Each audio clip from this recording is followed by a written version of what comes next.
Freedom in mind, strength in the words, pureness in our blood, pride in our souls, zeal in our heart. Let us salute the nation on Republic Day. Honorable members of the management, respected Director Principal Ma'am, teachers, and dear friends. Today, I, Arushi of Grade 10th, feel highly privileged to extend my heartiest greetings to you on the Republic Day. Today, India is celebrating its 73rd Republic Day. It's time to remember the historic moment when our nation became an independent republic. Although India got liberated on 15th August 1947, but it didn't have its own constitution. Instead, India was governed by the laws implemented by the Britishers.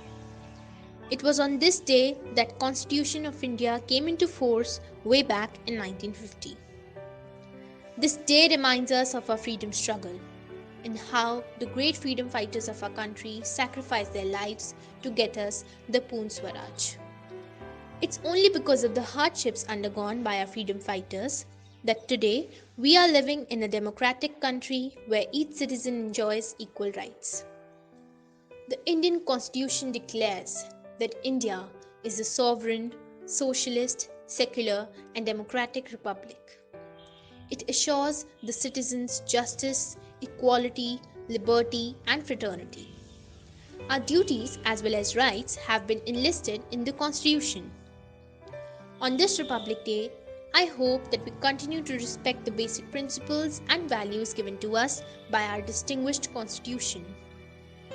As we move forward and continue to build this nation, we do not leave behind the foundation on which our country is built. We are highly indebted to all the great leaders and freedom fighters who sacrificed their lives so that we can live in a democratic nation. Although we have come a long way in terms of development, but we still face many challenges in our paths such as poverty, unemployment, overpopulation, gender-based violence, and the last 2 years, COVID.